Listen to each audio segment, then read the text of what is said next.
Oke, baik. Assalamualaikum warahmatullahi wabarakatuh. Pada yang terhormat, Ibu Ultah Endriankom, selaku dosen pengampu mata kuliah basis data lanjut dan teman-teman yang saya banggakan.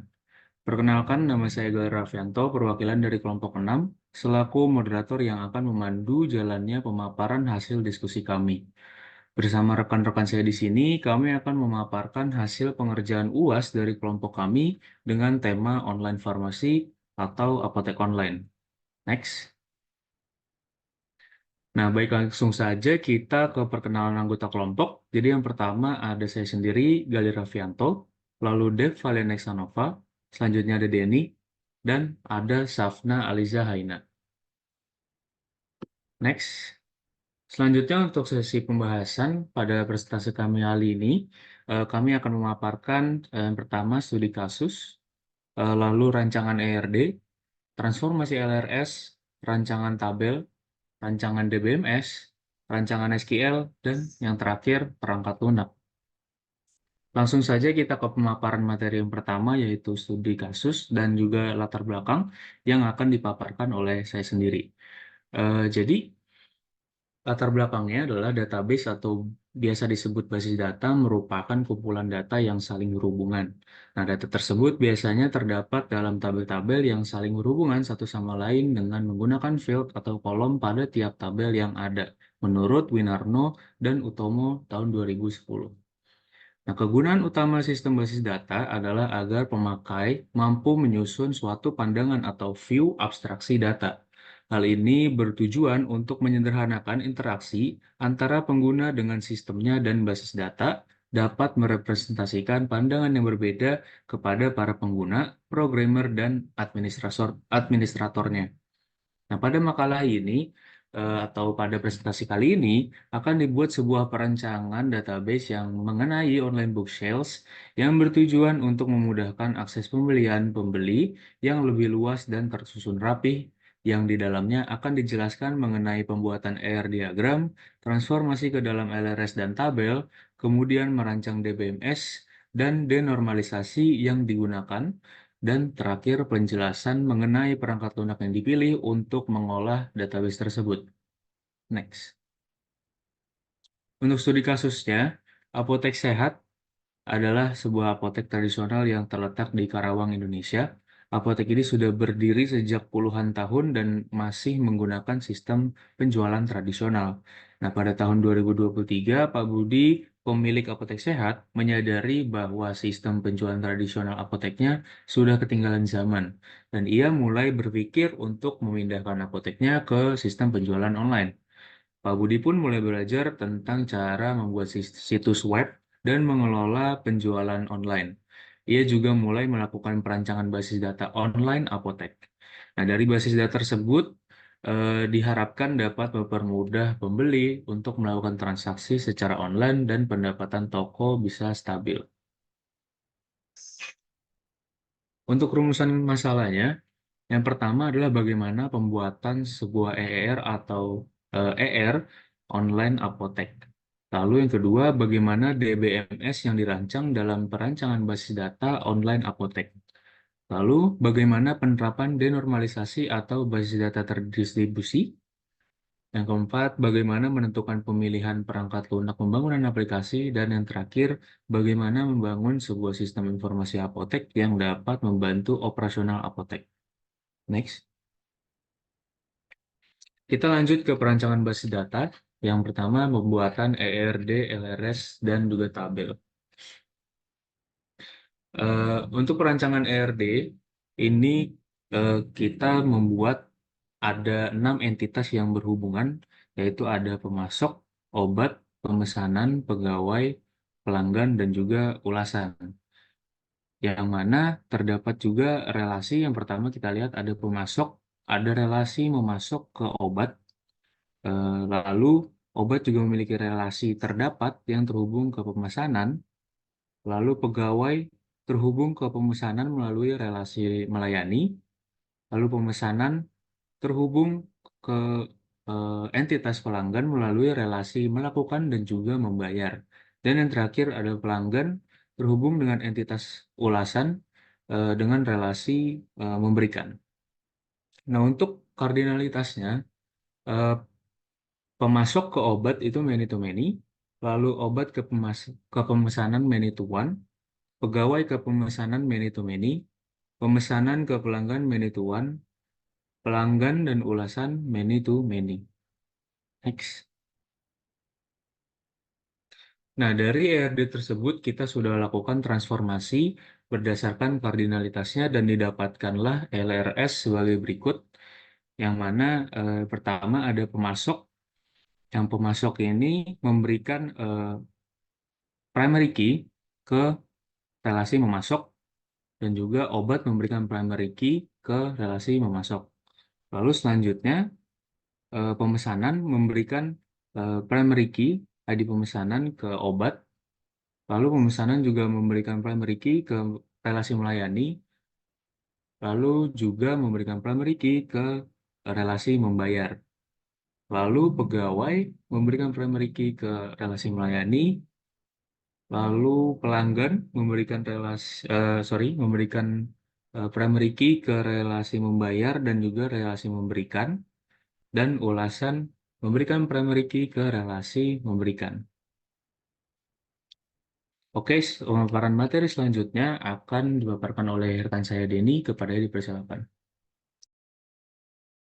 Baik, terima kasih Galih atas kesempatannya. Dari LRS tersebut kita akan dilakukan perancangan tabel, yang dimana total tabel tersebut itu terdapat 10 tabel. Untuk dari tabel pemasok, obat, dan juga sampai eh, pemasok itu tuh hasil dari implementasian IRD dari atribut tersebut. Bisa di next. Nah, di sini menentukan apakah DBMS yang dirancang terpisah atau menyatu dengan aplikasi. Next. DBMS yang kami gunakan adalah DBMS dengan SQL. Oleh karena itu, DBMS yang digunakan adalah DBMS yang terpisah dengan aplikasi, karena aplikasi tidak berinteraksi langsung dengan basis data. Selama proses perancangan database online Apotek, kami menggunakan DBMS yang dirancang untuk diintegrasikan dengan aplikasi. DBMS yang digunakan adalah MySQL, dan program berjalan sebagai server menyediakan akses multi pengguna ke beberapa database. Beberapa alasan kami menggunakan MySQL, yang pertama itu karena bersifat open source, yang kedua memungkinkan penggunaan banyak pengguna, penyajian berbagai tipe data, kemudian ada struktur tabel cenderung fleksibel, tidak membutuhkan banyak ruang RAM, dan juga support untuk spesifikasi hardware yang rendah. Next.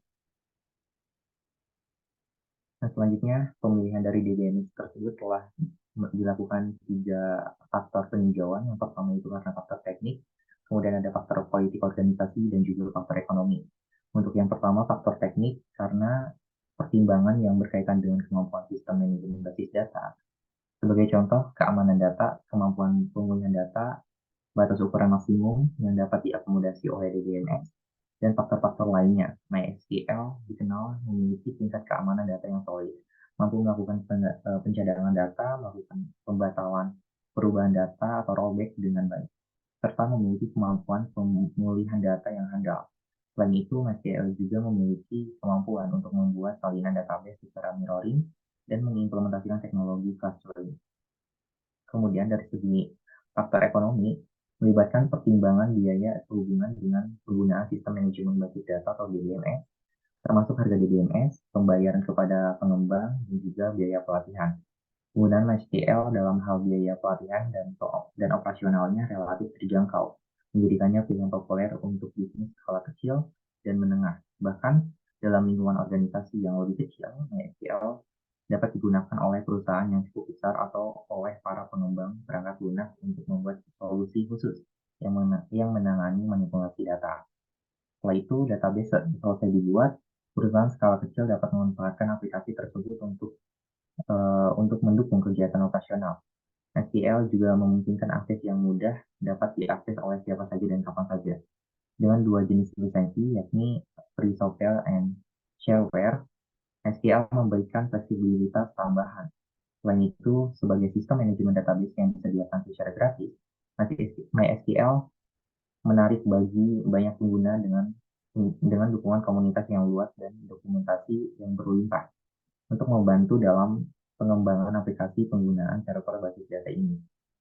Kemudian ditinjau dari faktor yang terakhir yaitu faktor kualitas presentasi.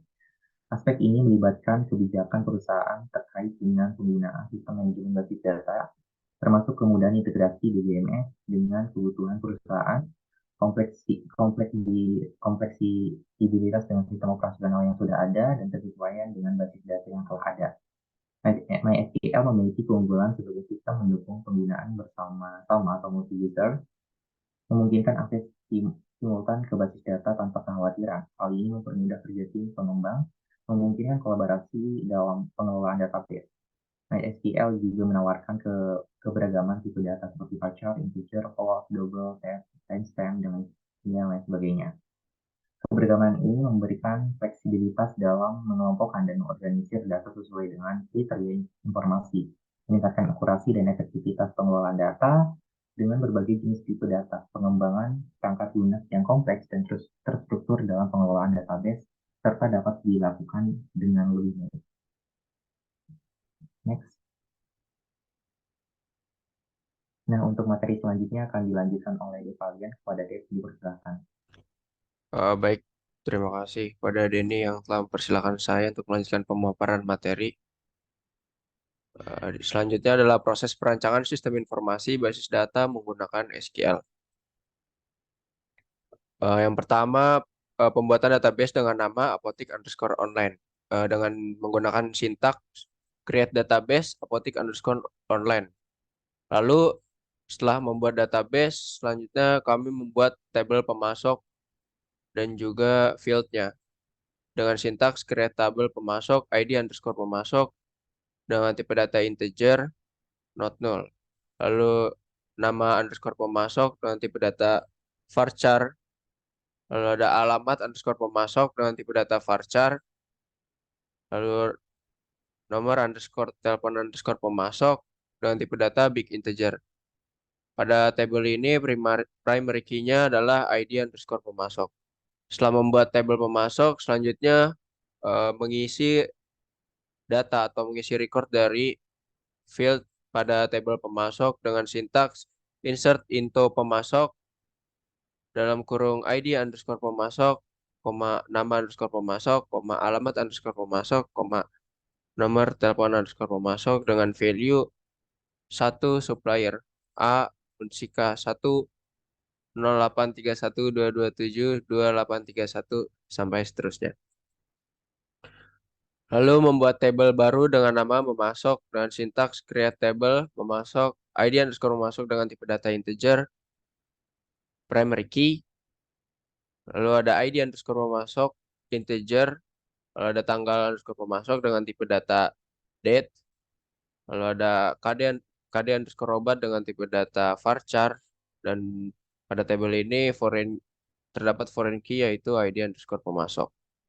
Lalu mengisi record dari tabel memasok dengan menggunakan sintaks insert into memasok, buka kurung ID_pemasok, tanggal underscore pemasok, KD_underscore obat dengan value 1 2023 0101 OB 001 dan seterusnya. Lalu membuat tabel dengan nama obat dengan sintaks create table obat, KD_underscore obat, tipe data varchar, primary key, nama underscore obat, tipe data varchar, kategori underscore obat dengan tipe data varchar, lalu stok dengan tipe data integer, dosis dengan tipe data varchar, ID_underscore pemesanan dengan tipe data integer. Pada tabel ini foreign key-nya yaitu ID_underscore pemesanan. Lalu mengisi record atau data pada tabel pemasok dengan sintaks insert into obat, KD_underscore obat, nama underscore obat, kategori underscore obat, stok, dosis, ID_underscore pemesanan dengan value kode obat OB 001, nama obat paracetamol, kategori obat penurun demam, dan stok 100, dosis 500 mg, dan ID_underscore pemesanan 1. Setelah membuat tabel obat, selanjutnya membuat tabel pemesanan dengan sintaks create table pemesanan, ID_underscore pemesanan dengan tipe data integer, primary key. Lalu ada tanggal underscore pemesanan, tipe data date. Lalu ada status underscore pemesanan, tipe data varchar, dan ID underscore pelanggan dengan tipe data integer. Foreign key-nya pada tabel ini yaitu ID underscore pelanggan. Setelah membuat tabel pemesanan, selanjutnya mengisi data pada tabel pemesanan dengan sintaks insert into pemesanan, ID underscore pemesanan, tanggal underscore pemesanan, status underscore pemesanan, ID underscore pelanggan dengan value 001 2023 0101 selesai 1. Selanjutnya membuat tabel dengan nama melayani dengan sintaks create table melayani, ID underscore pemesanan dengan tipe data integer, ID underscore pegawai, tipe data integer. Di sini terdapat dua foreign key yaitu ID underscore pemesanan dan ID underscore pegawai. Setelah membuat tabel melayani, selanjutnya mengisi tabel dengan sintaks insert into melayani, ID underscore pemesanan dan ID underscore pegawai. Pemaparan materi selanjutnya akan disampaikan oleh Safna. Kepada dipersilakan. Terima kasih Dev yang telah mempersilahkan saya untuk materi selanjutnya, yaitu membuat dari proses perancangan sistem informasi basis data menggunakan SQL ini. Selanjutnya ada membuat tabel baru dengan nama pemesanan, yaitu dengan query atau sintak create table pemesanan, terus ID pemesanan dengan tipe data integer dan maksimal 11. Terus ada not null. Nah, not null di sini yang memiliki arti bahwa nilai pada kolom itu tidak boleh kosong. Terus di sini ID underscore pemesanan ini sebagai primary key. Nah, primary key ini adalah yang berarti nilai pada kolom atau kunci pada kolomnya. Terus selanjutnya ada tanggal underscore pemesanan, date atau not null. Terus selanjutnya ada status underscore pemesanan dengan tipe data varchar 100, terus not null. Selanjutnya ada ID underscore pelanggan dengan tipe data integer. Maksimal isi data 11, not null. Terus di sini ada version key. Version key-nya ini ID underscore pelanggan atau ID pelanggan. Nah, version key ini merupakan suatu perintah yang merujuk pada tabel yang menciptakan relasi antara tabel berikut. Nah, selanjutnya ada record dari setiap field yang ada pada tabel pemesanan. Ini ada insert into pemesanan, ID pemesanan, koma tanggal pemesanan, koma status pemesanan, koma ID pelanggan dengan values 00,1, 2023, 0101 selesai 1. Nah, pastikan bahwa nilai yang disisipkan sesuai dengan tipe data dan batasan di dalam tabel yang dibuat. Yaitu pastikan bahwa nilai-nilai unik seperti ID benar-benar unik, terutama jika kolom tersebut merupakan kunci utama atau primary key. Nah, selanjutnya membuat tabel dengan nama melayani, yaitu dengan sintak atau query create tabel melayani ID pemesanan ID underscore pemesanan dengan tipe data integer maksimal 11, terus not null, terus ID underscore pegawai dengan tipe data integer maksimal 11, terus not null. Version key-nya di sini ada dua, yaitu version key terhadap ID pemesanan dengan version key terhadap ID underscore pegawai dengan referensi dari pemesanan atau ID pemesanan dan referensi dari pegawai, ID pegawai. Selanjutnya ada record dari setiap field yang ada pada tabel melayani. Ini dari insert into melayani dalam kurung underscore ID underscore pemesanan, koma ID underscore pegawai dengan values 1,1, 2,2, 3,3, dan 4,4. Next, selanjutnya ada membuat tabel dengan nama pelanggan, yaitu dengan sintak atau query. Pada PHP ini create tabel pelanggan. Selanjutnya ada ID underscore pelanggan dengan tipe data integer maksimal 2 dan not null. Terus ada nama pelanggan dengan tipe data varchar maksimal 255 dan not null.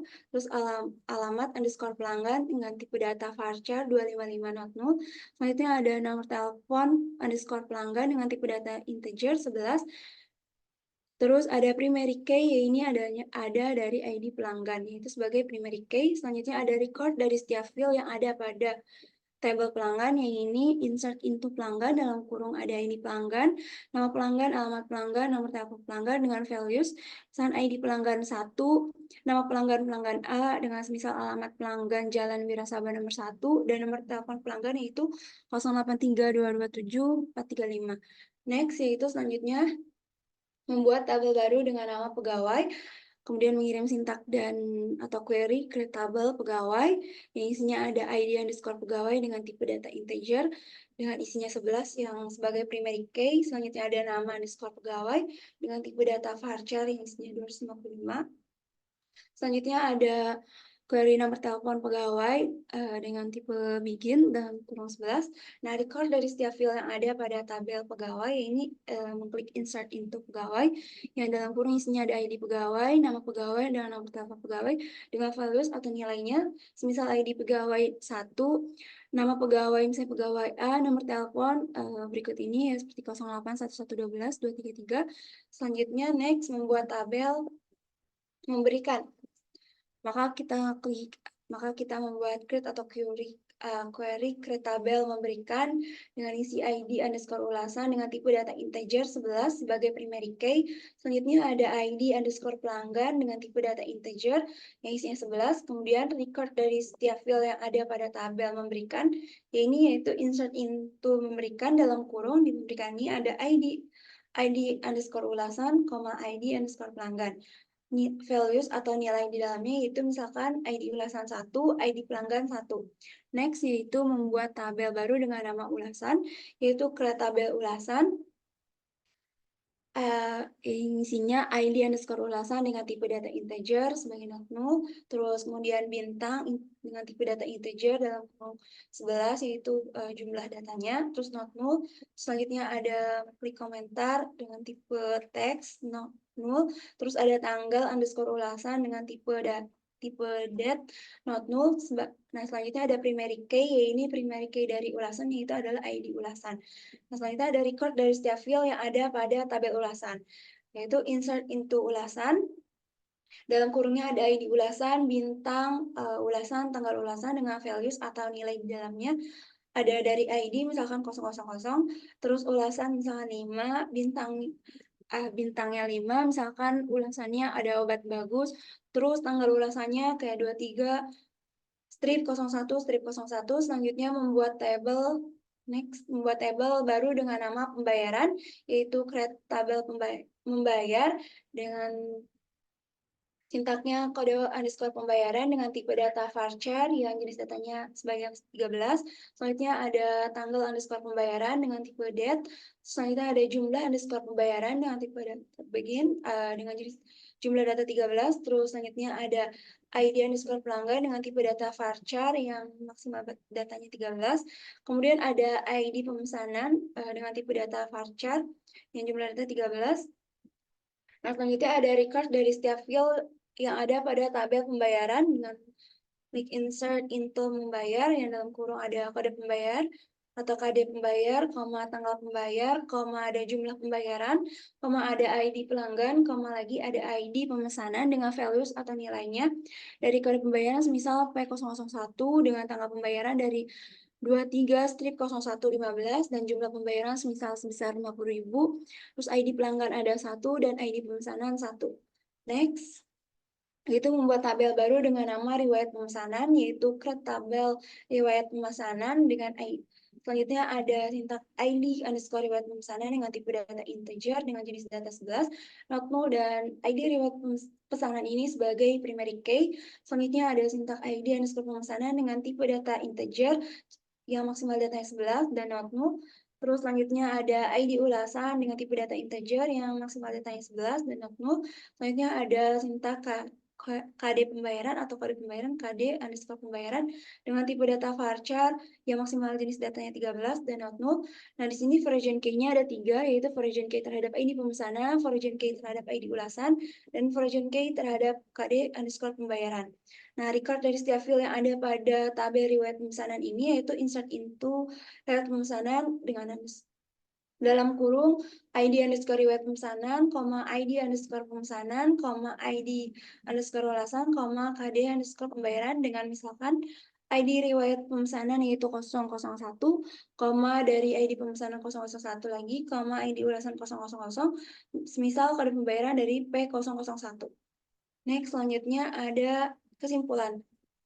Nah, kesimpulan dari Kesimpulan dari penelitian kita kali ini yaitu berdasarkan rancangan database yang telah dilakukan dapat disimpulkan bahwa pendekatan yang digunakan adalah dengan memilih DBSM yang terpisah. Keputusan ini diambil setelah mempertimbangkan aspek teknis, aspek ekonomis, dan politik organisasi. Nah, pemilihan DBMS yang sesuai diharapkan dapat mendukung kebutuhan sistem secara efektif dan efisien dalam perancangan database yang telah diterapkan metode denormalisasi untuk meningkatkan kinerja pencarian data. Nah, denormalisasi memungkinkan untuk mengurangi jumlah join, tabel, atau mempercepat proses pengambilan data. Hal ini penting untuk memastikan bahwa sistem dapat memberikan kinerja pencarian data yang lebih cepat dan responsif. Nah, selain itu, penggunaan perangkat lunak seperti XAMPP dan PHP-MyAdmin memberikan kemudahan dalam membangun dan mengelola aplikasi database. XAMPP ini menyediakan lingkungan pengembangan yang lengkap, termasuk server web, database, dan interpreter bahasa script. Sementara PHP-MyAdmin ini mempermudah administrasi basis data MySQL. Mungkin cukup sekian materi yang dapat saya sampaikan. Saya kembalikan ke moderator. Oke, terima kasih saya ucapkan kepada rekan-rekan saya yang telah memaparkan hasil kerja kelompok 6 dengan sangat jelas. Baik, saya ucapkan pula terima kasih kepada Ibu Ulta atas perhatian Ibu. Saya Gagal Raffianto selaku moderator memohon maaf apabila ada perkataan kami yang kurang mengenakan di hati Ibu. Kami kelompok 6 pamit undur diri. Terima kasih. Wassalamualaikum warahmatullahi wabarakatuh.